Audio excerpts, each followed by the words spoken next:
All right, let's talk about effective marketing for lawyers, which is effective because it's based on reality and not what we think reality is or should be. My name is Ernest Svenson, and this is some background about me as a speaker, an author, and so forth, but I don't want to spend any time talking about me. I want to talk about a realistic type of marketing that you should understand. If you understand this, then you can do marketing effectively. So this is simple and this is effective.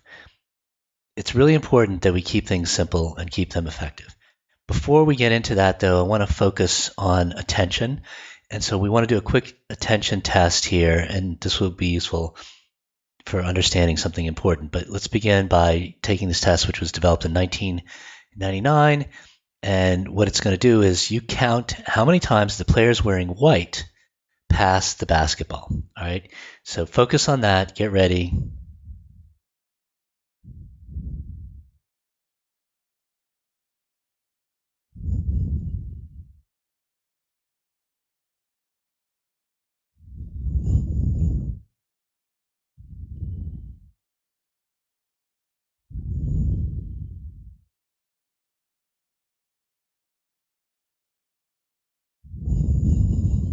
So the first time I took this test, I counted 14, but the correct answer is 15. But the bigger question is, did you see the gorilla? Look, while you were counting, look what happened.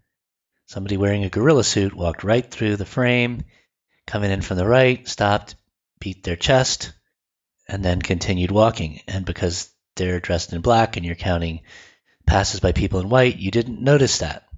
So the reason I want to have you look at this is because everyone in marketing focuses on attention. And focusing on attention is important, but it's also simplistic. Now, this is a picture of Steve Martin, who's a comedian, and or at least in the 70s, he did stand-up comedy. And his whole shtick was he was silly and kind of wild and crazy.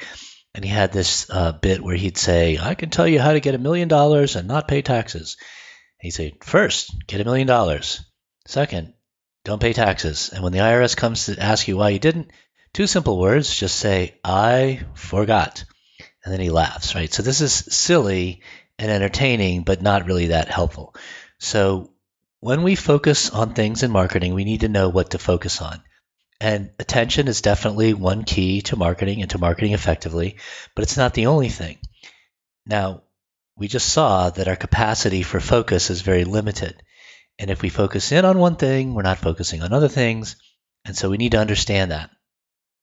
The world we live in is complicated. And yes, we want to simplify it so that we can understand it and we can take action better.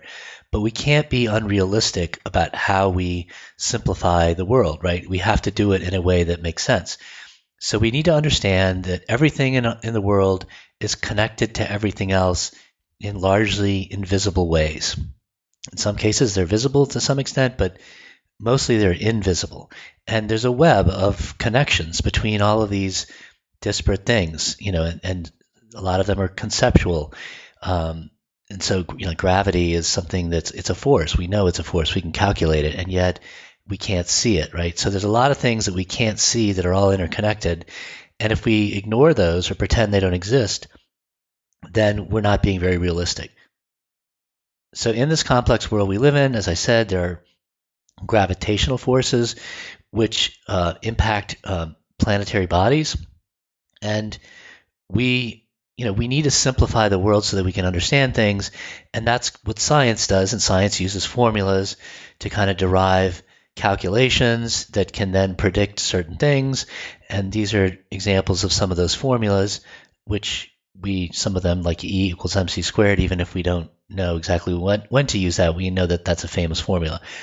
A more famous formula in some places that's more easily applied is Isaac Newton's second law of motion, which is that force equals the mass of the body that you're calculating the force for, plus its acceleration, not just its speed, because it might be accelerating. So if you want to calculate the force, you say, what's the mass of this object, and what is its acceleration? You multiply, and you get the force. This is a wonderful tool for calculating the force of objects that we can see, but it doesn't work at the subatomic level with quantum particles because the world weirdly, behaves differently there in ways that confound even modern scientists. So the reason I mention that is because you need to understand that something that works well in one context may not work so well in another context. But if it works well in the context where it's being applied, then use it. It's useful.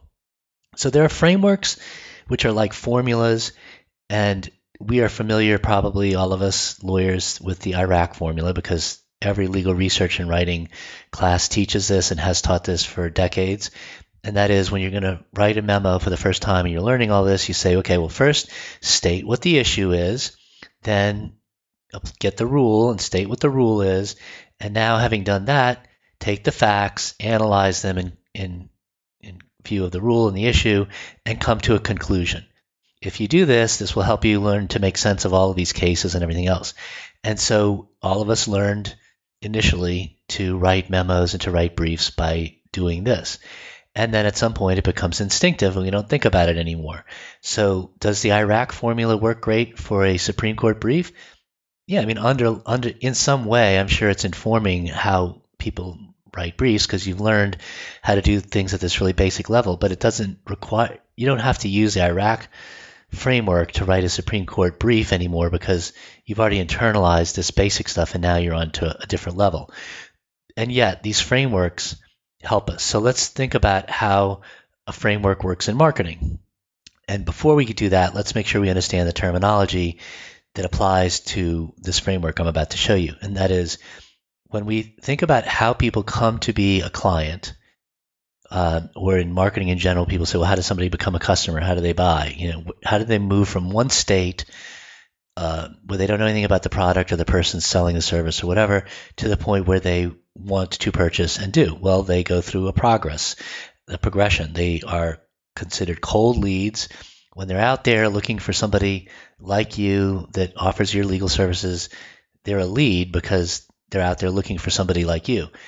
But they're cold because they don't know you at all. Like, if you were to introduce yourself to them, they'd be like, I don't know you, you're somebody I just met.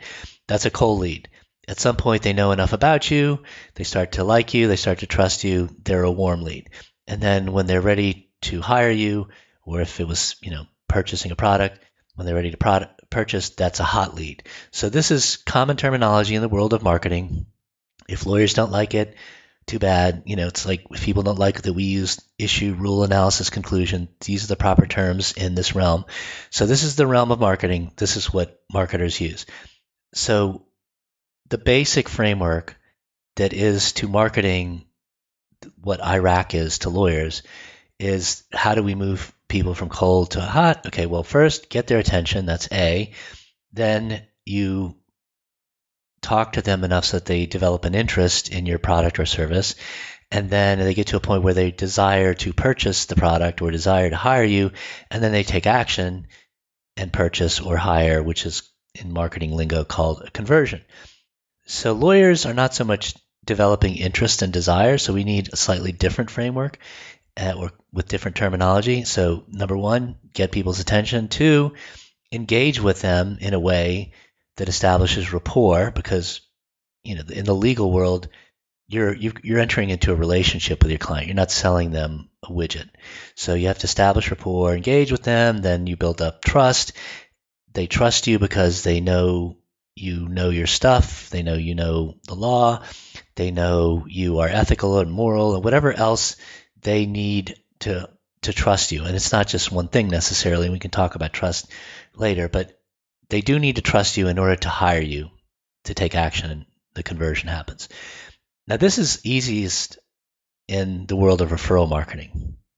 So there are people out there that already know you, like you, and trust you, and those people will more readily hire you, or if they refer other people, then those people who trust those people that refer them to you. This is all based on warm leads and hot leads. So this is easier. This is more effective. You're going to get better quality clients doing it this way. So this is the kind of marketing that every lawyer should focus on doing first and foremost. And if you don't get enough good clients this way, then you can start trying some other things. But what you're doing here is the same thing. establishing rapport and trust. So you still need to focus on that for referral marketing.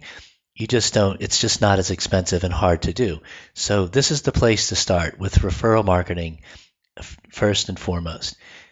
So the most important focal point is not the attention getting component.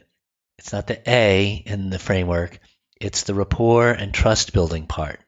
That is the most important focal point. Now, Wayne Gretzky famously said when he was talking about hockey that he was successful because he skated to where the puck was going to be. In other words, this was his strategy.